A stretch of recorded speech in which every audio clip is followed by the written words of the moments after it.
Minilou et les pirates. Faites place à Minilou, corsaire des mers du sud de tous les océans, et à son fidèle équipage, hurle Anicet du haut de son poste de vigie. En jouant au dé, Minilou a gagné une mystérieuse carte indiquant l'emplacement du trésor du célèbre, sanguinaire, redoutable et cruel pirate Barberousse. Accompagné par un banc de dauphins, le vaisseau de Minilou et de ses amis fend à présent la mer à la recherche de l'île du Crâne. Terre en vue à bâbord, tonne soudain Anicet en gesticulant dans tous les sens. C'est l'île du Crâne. À bâbord, tout, ordonne Minilou en faisant tourner le gouvernail à toute vitesse. Aussitôt, l'équipage se met à la manœuvre, courant de la poupe à la proue, grimpant au haubans, tirant sur les cordages. Rapidement, le bateau se dirige droit sur l'île. Après avoir jeté l'ancre, il s'installe dans une chaloupe et rame jusqu'à l'anse des tortues. Malgré les indications de la carte, il n'est pas facile de se frayer un chemin sur l'île et encore moins facile de trouver l'entrée de la grotte. L'équipe crapahute partout à la recherche de la caverne. « Ouh là là !» gémit Luna. « Je vais finir par abîmer ma belle robe, c'est sûr. »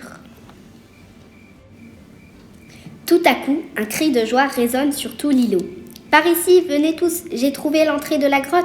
À toute vitesse, l'équipe rejoint Minilou. « Brrr, elle a l'air sacrément sombre, cette grotte !» murmure Anicet inquiet. « Allez, en avant, Doudou !» commande Minilou. Le chef en premier, répond Doudou timidement. Oui, tous derrière notre chef bien-aimé, s'écrie en chœur l'équipage. Minilou n'est pas vraiment rassuré. Il entre prudemment dans la grotte, suivi de près par ses camarades. Burk, il fait froid, et en plus on n'y voit rien et le sol est tout gluant, se lamente Luna.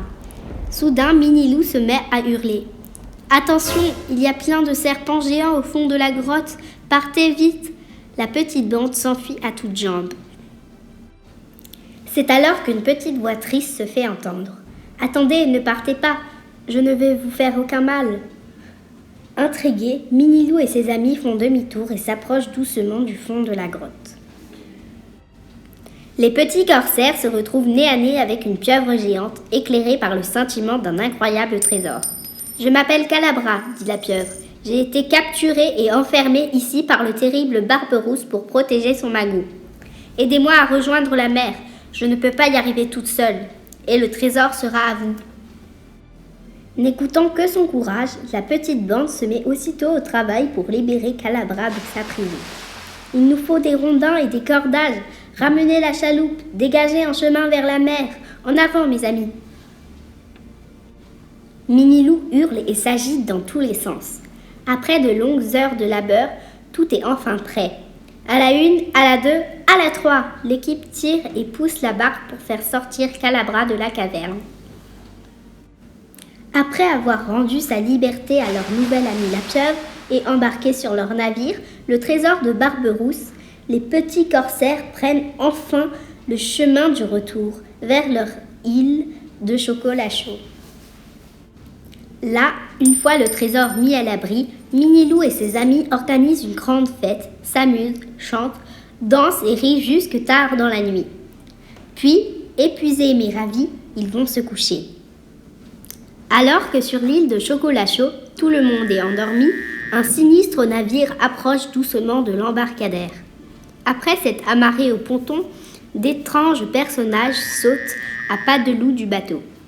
C'est l'effroyable Barberousse et sa bande de pirates sanguinaires. Sans bruit, ils se faufilent discrètement jusqu'aux maisons de Minilou et de ses amis. Le lendemain matin, une drôle de surprise attend Minilou et ses camarades. Horreur! La chambre de Luna est vide. Elle a été enlevée par les pirates. Si nous ne leur rendons pas leur trésor, ils la jetteront en pâture aux requins, se lamente Minilou.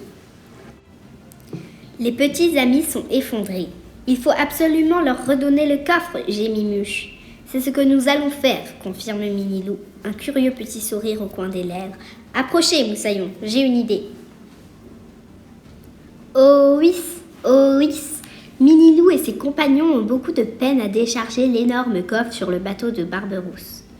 Les horribles pirates les narguent, l'air goguenard. Allez, du nerf, bande de mauviettes, plus vite que ça. Les flibustiers piaffent d'impatience en attendant de pouvoir retrouver leur précieux trésor. Mais en ouvrant le coffre, l'équipage de Barberousse se retrouve face à Calabra. Sans leur laisser le temps de réagir, la pieuvre lance ses tentacules vers eux et les enserre si vite qu'ils sont incapables de se défendre. La curiosité est un vilain défaut, lance en éclatant de rire Minilou au pirate Penaud. Puis, il court libérer Luna, son amoureuse. Les pirates sont maintenant solidement attachés et ficelés au mât de misaine. Vous irez passer quelque temps au cachot, lance Anicet d'un air espiègle. On espère que ça vous calmera. Cette fois, leur mission accomplie, Minilou et son fidèle équipage décident de rentrer chez eux.